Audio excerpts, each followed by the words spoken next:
Kate, good morning. Good morning, Mark.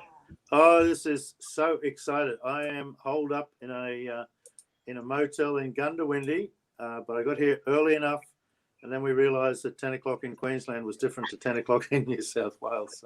So we've started early today for Kate because naturally you would have assumed 10 o'clock New South Wales. But Kate, I did naturally assume 10 o'clock New South Wales. I did. So, and my mum will be on your side with that being a Queenslander. She hates the daylight savings and everything going on there. So my coffee has just arrived from my beautiful husband. So there you go. I'm doing the official hello, tea. husband. I was just going to say there's someone wandering around in the back of the screen. I'm just really glad he has clothes on. So that's fully clothed. No, that's right. Kate, it is so good. It's been 5 months since we've chatted. And that was back in May. And back in May, you were still employed in a large corporate organisation, and you had dreams and aspirations, and you were putting all the frameworks and the tools, capabilities, and so on together for your new business. And so now it's 5 months later from our last chat, which was just one of my most favourite tea and scones mornings. And so 5 months later, and you've created a business, and you've launched a business 2 months ago called Inspiration Cafe. So let's hear about the exciting times. Tell me what's been going on.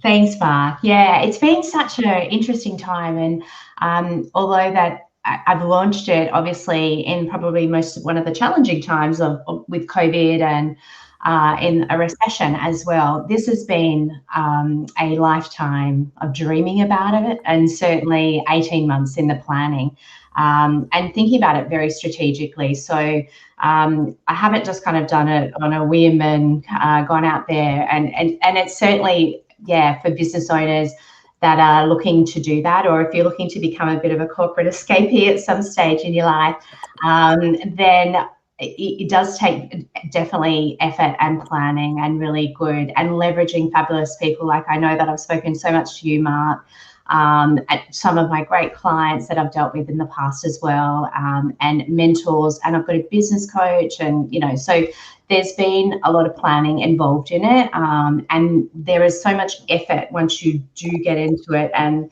it can be all those things. It can be exciting and exhilarating, and I'm finally living the dream and having the adventure of my life. But at times it can be really overwhelming, right? So that's where you need to know that you've got those great sort of trusted people around you to keep you grounded, to be able to have a cry if you need to have a cry, and to go to for advice constantly. I'm doing things on a regular basis in relation to that. I remember in corporate they would say, I think my manager would go, if you can be doing something new for the first time, every week or month, or that's a good thing, because you're developing and you're progressing. Well, in your own business, as you know, Mark, it's when you're the CEO and the founder and the the managing director and the business development, the tech person and the cleaner and a mom at the same time, and a wife. It just means that you're doing so much in terms of that, and it can be you're doing 1,000 things each and every day. So, which is what I want. It's exciting and I love it. So that would be my first thing: is whatever you choose to do, if it's in your own business, make sure you're really passionate about it and you love it to bits, because that's what's going to carry you through when it's a little challenging. Absolutely, actually, Kate, it's interesting because I ran my Advantage Group workshop up here in at the Yacht Club, Southport Yacht Club, the other day, and I got my daughter Angela Simpson to come along and to present for just for 30 minutes. I asked Ange to come and present on her life script concept that she'd been posting a lot about on Instagram and Uspire and so on. And of course, it went on for an hour because everyone in the group was just so enthralled with her conversation in regard to creating a life script. And one of the things she starts with in the life script, and hence my text and email to you, was she said, first of all, you've got to list down what all your values are. And I just went, whoa, hold on. I did the values conversation with Kate a few months ago. And so it just brought me back to the conversation that you and I had around values, and I was talking to Ange about, how do people work out what their values are and so on, bearing in mind that, the great work that I know that you do in this area. So the values conversation and the values framework is just such a great tool off the bat that you are helping people with. But I know you've got a giveaway too, so maybe I'll push that one till later in the conversation. Yeah. But I the thing I wanted to really talk to you about was what were the three big issues, Cate, in your Inspiration Cafe, the coaching and the work you're doing with corporates and successful individuals these days. What were the three big things that are really important in regard to helping people become the best that they can and become the most content that they possibly can be? Yeah, What are great those question. three things? Great question. And I would say it's the same for both, because if you look in personal side of it, the values is definitely the most relevant thing that you can be doing. But even in corporates, if you look now, right, with COVID, a lot of the corporates, I know where I was working previously, they've all thrown out their current values and they're redoing them. And they're making them much more concise so that they're up to maybe 3 or 5 values maximum. And that's to get clarity and perspective on it and to get buy-in from the team, and so they can get everyone on the same page for it. But I would say, if there was one thing, which is why I will absolutely give away the values card that I do in the life designing workshop, so that everyone can do it, because really I want to be able to inspire 1 million people to be able to write down their values. And the reason I want to do that is because if they can actually write down their values, know what their top 5 values are, then you naturally can choose to live a life more in alignment with them, which makes you feel happier and more fulfilled, and it's therefore a more meaningful life. So and you, as a result of that, are naturally nicer to the people around you. You're kinder, and you're better at being the person that you want to be, whether that is in your personal life, in your relationships, or at work. So it's kind of that butterfly effect, really. Like, if you really take that time to focus on yourself, it just has that beautiful effect for all the people around you, and the flow-on effect to your productivity at work as well. Cate, I don't know anyone in the world that is kinder, I don't think, than you are. You really, you have a presence, a personality, a presence, and an infectious sort of ability to be able to show kindness to everyone in the way that you communicate, in the way that you are. I've watched you with your family and so on, and so obviously that's one of your high values, and I really admire that part of you. And when you talk about that, being kind to other people, I just thought, wow, and you're someone that just lives that. So I just thought, wow, what a great thing to aspire to be kinder in this current world. Yeah, 100%.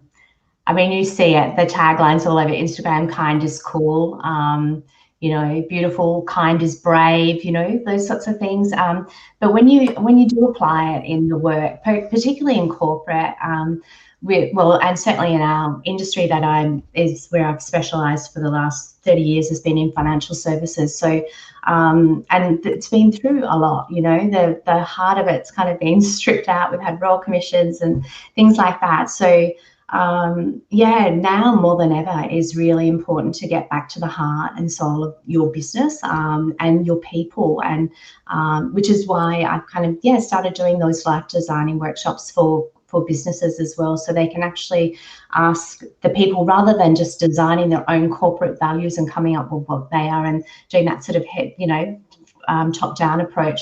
They're really looking at what the values of their people are and how they can incorporate those, and then come up from the bottom up as well. So it just gets so much more buy-in from it. And at the end of the day, it's how we make our decisions and how we live our life. And we have a choice to be able to live much more in alignment and much happier life if we at least just do that exercise and work out what they are. Yeah. Absolutely. Now, before we started, you said your 3 things that were top of mind for you were mindfulness, values, and goal setting. And I'm really guilty really guilty here at Gundawindi. I didn't get to buy scones before we started. In fact, I don't even have my cup of tea. So, I'm doing it for you. It's okay. Thank you, Kate. Thank you.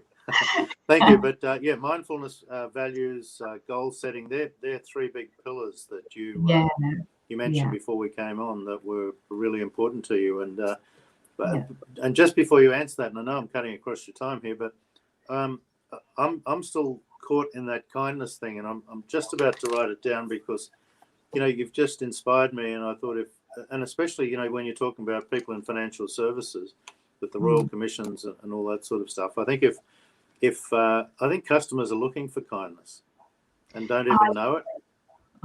100%. Yeah, so much so. The world's looking for kindness. So, Mark, off the back of that last Facebook Live, I know you kind of posted that in the brief, but I had 30 people that I did Zoom meetings or face-to-face, like the my doorbell was like, people coming to do their values session, which is why I developed the workshop of it. But off the back of that, they're trying to just get back to their core heart, and that's where that, what's important to them, and how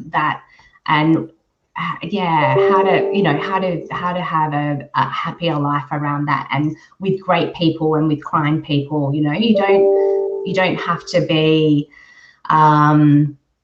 You can be kind at work and still be really successful, right? You don't have to be an asshole. Don't say it any other way, but you can still get the job done really well. And I think in the most challenging of times, and particularly for myself, really, as the last 18 months, we had to shut down a whole company and rehome people, and the way I was able to best get through that was with empathy and kindness, and to help them have a plan, right? So as soon as you have a plan and you can have that care factor, and whether that's in corporate or in small business, clients want to know that you care, and that you're going to hold their hand through the journey of what you're going to deliver for them.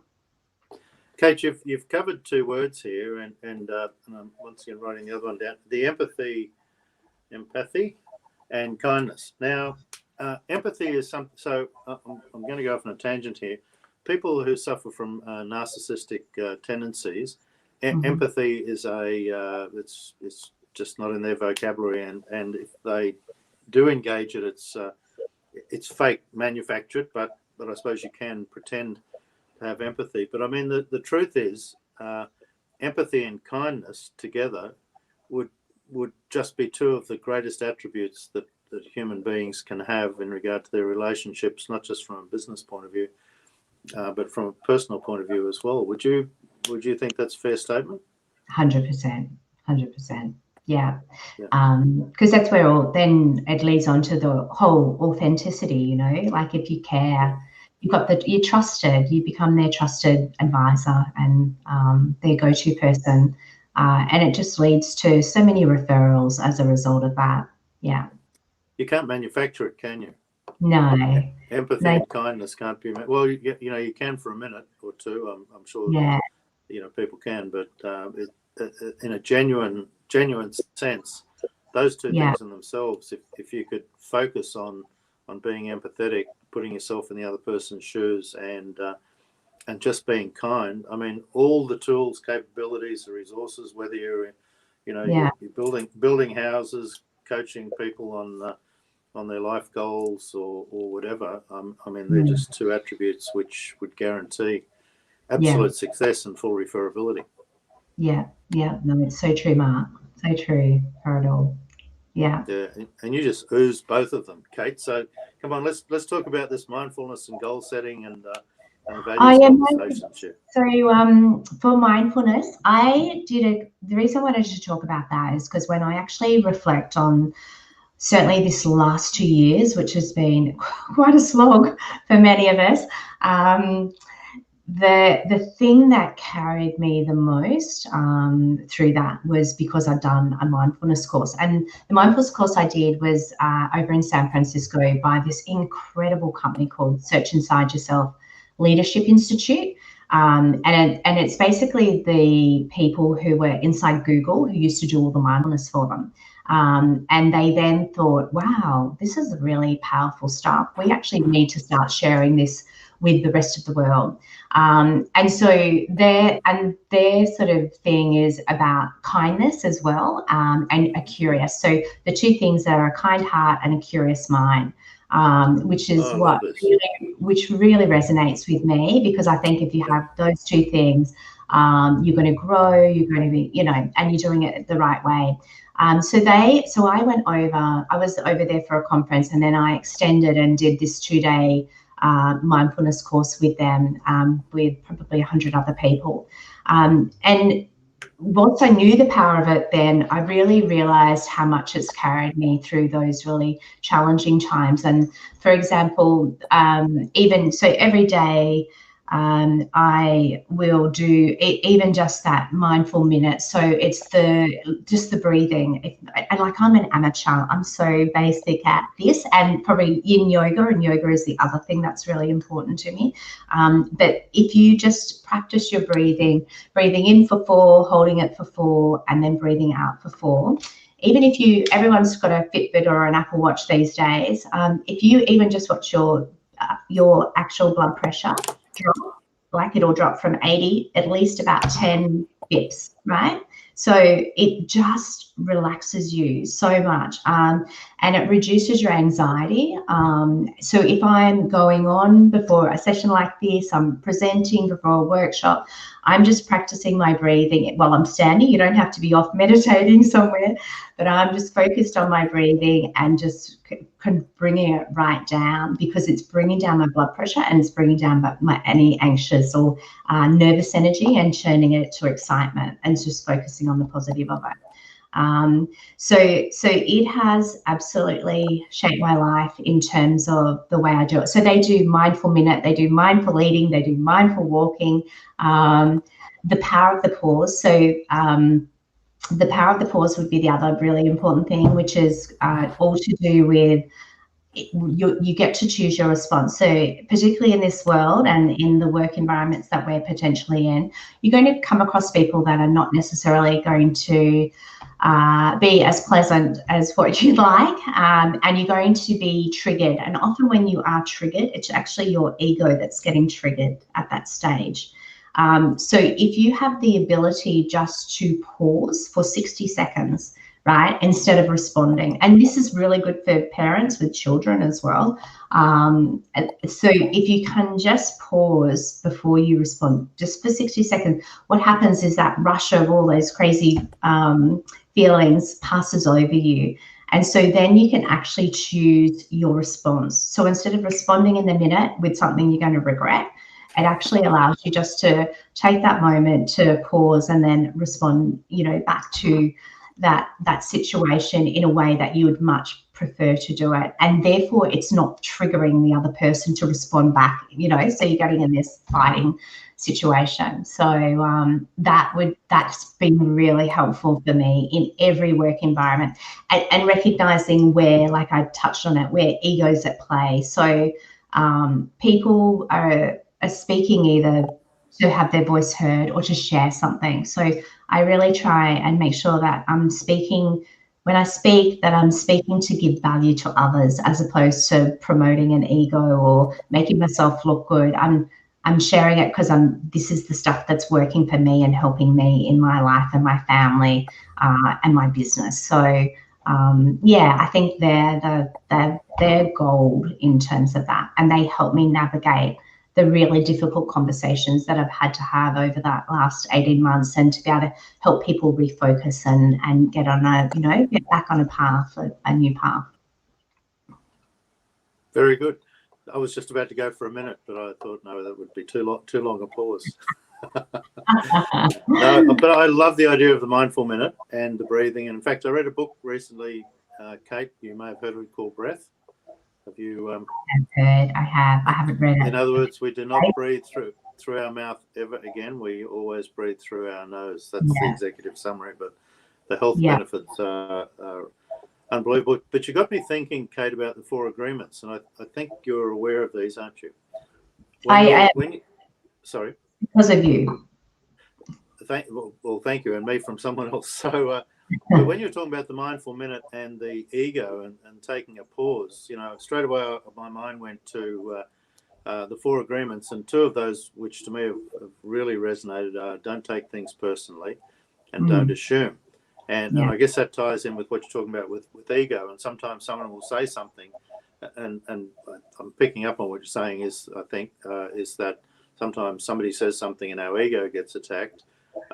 Because we take it personally and we're assuming that someone's having a go at us, or belittling us, or whatever, and so we're assuming and we're taking it personally, and the pause would just be the perfect thing to go back and reflect and say, okay, well, why did they say that? Is it because of them, what's happening in their life? It's probably not about me, it's probably about something that's happening in their life, and that allows you, doesn't it, using the 4 agreements thinking to turn that around. It allows you to be an observer. It's almost like you are in that moment, you're stepping outside of yourself and you're observing yourself and the other person in that situation. And it allows you to observe that and then choose wisely how you want to respond to it. And so it allows you to see through, and from a business sense, what it allows you to do, which is amazing, allows you to see straight through the noise or what the disruption is that everyone else is caught up in, and to see through to the opportunity, right? So that's the power of it, particularly in this, volatile and uncertain and complex and ambiguous world we're operating in right now. Metacognition, is that the word? When you step back, and metacognition, when you step back and you look from above, and you get out of yourself and you look from above down at what's going on, what's being said, and what's happening, and that allows you to reflect. So somebody taught me once. Might have been you, Cate. Who knows?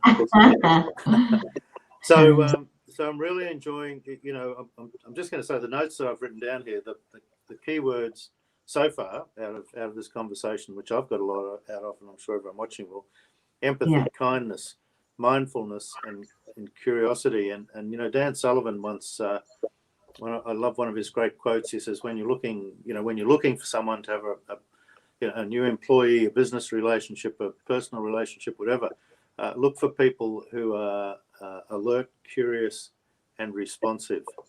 And they're just 3 great words. In other words, the whole batteries included conversation. Look for people who turn up with their own battery pack, not needing you to charge them up every day. So alert, curious, and responsive are also 3 great words. But Cate, I just, your success since you've started work. So since we chatted in May, and you've had 30 clients, new clients, customers, opportunities to go through and coach people, I think mostly in the last couple of months.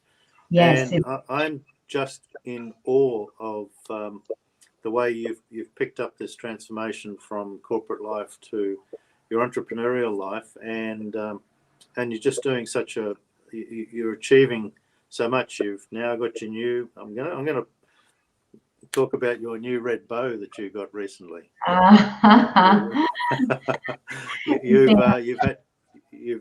You've achieved a number of things, and you want to talk about what the red bow means?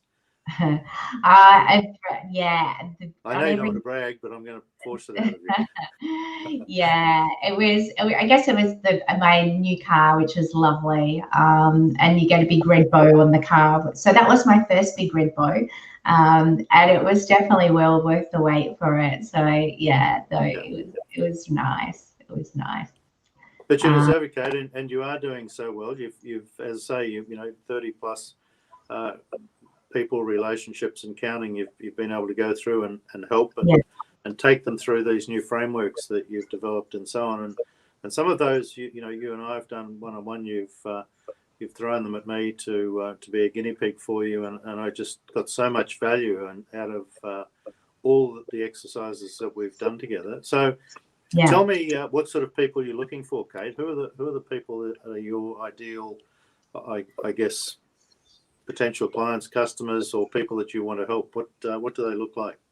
Yeah, they are basically looking in terms of building their ideal business or their ideal life, and they aspire for more in business, in work, and in their life. That's who we help. We help people who are wanting to make a change, and that translates into, you know, different forms, like as far as business coaching, or I'm doing business coaching, career coaching, boot camps and workshops and things like that. So, you know, it's either one-to-one, one-to-many, in boardrooms, in parks. It doesn't kind of matter. It all translates. In cafes, in Inspiration Cafe. You can come and sit on my lounge. I've had a lot of people, got a well-worn path in here now. Yeah, they're the people, really. It's those that want to make a difference in their life and want to live more in alignment with that, really, that are seeking that out. So, and for their businesses as well, and for the staff, you know, side of it. They're definitely the key. Obviously, financial services and financial planners have been a really big niche market of mine, and will maintain to be that, because that's where I've got so many of my connections, and I'll still do a lot of work in financial services and on the business coaching, and thought leadership and webinars and things. So yeah, definitely that side of it too.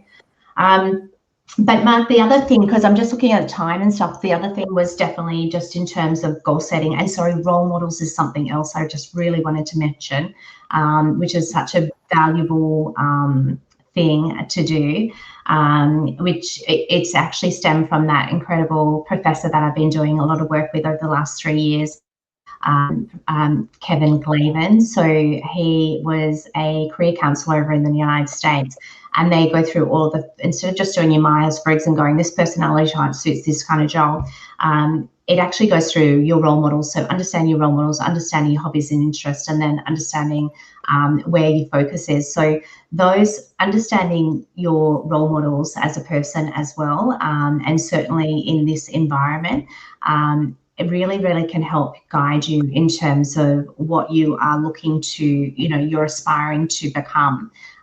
So it's kind of, in order to know where you're going, you first have to know where you've been, and your role models between the ages of 6, 7, and 8, if you actually reflect on those role models at that time, they are the people that you're aspiring to become. And so that's a really, really powerful exercise. When I did that with Kevin, that actually really highlighted that adventure card, which is the value that's really big of mine, because I'm a farm girl, I'm a country girl. I've had, you know, 3,500 acres to roam around. So to put me in an environment that's really constricted or refined, it would be, really, is really hard for me. So I need the freedom to be able to build and create. So just when you do your role models, it's another great thing. And the other thing off the back, do you want to say something about that? Because I know I'm running out of time and I don't want to be. No, I do. We can take a couple of extra minutes, but I'm just going to say, you turned on so many light bulbs for me when you did the role model. You and I did the role models together. I struggled and struggled and struggled when you were taking me through it. But the outcome was unbelievable. It just turned on a light and gave me a realization that I hadn't considered before, and it's helped me certainly in regard to my future. It's helped me to reconnect with what motivated me a lot in the past, and as life changes, I dropped that off a bit, and you brought me back to something really valuable. So I highly recommend the role models sessions that you got, Kate. And now you keep going. Thank you. Yeah, no, it's good. So, and same for me, like when I did it with Kevin, it's just like, it's like bulb moments. It's the aha moment that kicks in for it all. Goal setting, I just wanted to touch quickly on that, because that's probably one of the other key takeouts as well. Everyone kind of sets their goals every year. We're heading towards the New Year's resolutions, of which I think only 5% of people are going to achieve them. I think that's the stat. So how to be successful in goal setting, and how to take it from, so if you think about a goal, you are going to have maybe a 50-50 chance of achieving it. If you think about it and write down your goal, it increases it up a little bit more. If you think about it, write down your goal and tell a friend, it increases it a bit more. But the most successful chance of achieving the goal at, I think, about a 95% rate is if you actually write it down, tell a friend, then get an accountability buddy that you can report into on a weekly basis. Okay, and that will zip it from a 50% to a, up to that 95% achievement rate. Fantastic. So, yeah. Cate, and you're living proof of all that. So I'm just going to go through again, and we didn't really talk about gratitude today, but I mean, if you're going to talk about empathy, kindness, mindfulness, curiosity, gratitude is really, really, really important, and it's in there with those words, and it's all the things that you embody, and I love, Cate, what I look for in people that coach are people who are congruent with the story they tell. And you're one of those people, and I've met a lot of people in the past that have, known all the words to say, known all the phrases, they've got all the statistics and all that sort of stuff. But if you don't live the life, you're very shallow in regard to being able to transfer those ideas, concepts, and motivation onto other people. Cate, and what I love about you is that you embody all the things that you coach and you help people with, and you are successful already. You're doing a whole lot of good work out there in the world already, and I know you will continue to do so. People who want to contact you, Cate, how do they do that? They can. So my website's being set up at the moment, so they can contact me via either LinkedIn. I'm on LinkedIn, or otherwise kate@inspirationcafe.com.au. Okay, and you have a gift. I do. Because I'm so passionate about values, and I want you all to be able to do them for yourself first and foremost, and then do them with your family and your friends and your work colleagues. So this is the part of the workshop that I normally do. But yeah, I'd love to happily give that to your beautiful subscribers and followers, because it can make there's such a big difference in terms of that. If you do it, make sure you do it alone. Don't tell anyone your answers until they've done theirs, because you can create that group think, and you don't want that. You want them to be able to go through it. You can do it on your kids. I've done this on Zach and Josh at 8 and 10, and you can do this on a yearly basis, because as you achieve your values and get more in alignment, other things become more important as you go through the different stages of your life. So I'll shoot this through to you, Mark, so that you can upload it to your site, and let me know how you go. Absolutely. Thanks, Cate. Once again, it's been an absolute pleasure. Those values cards that Kate's been showing there, what I'll do, we'll put them as a link to download in the comments on this video when we play it. So thanks again, Cate. Lovely to talk with you, and I'm in awe of the progress you've made in the last 5 months. So fantastic. Keep up the good work. Look forward to talking again soon. Thanks, Mark. Thank you. Been a pleasure. Thank you.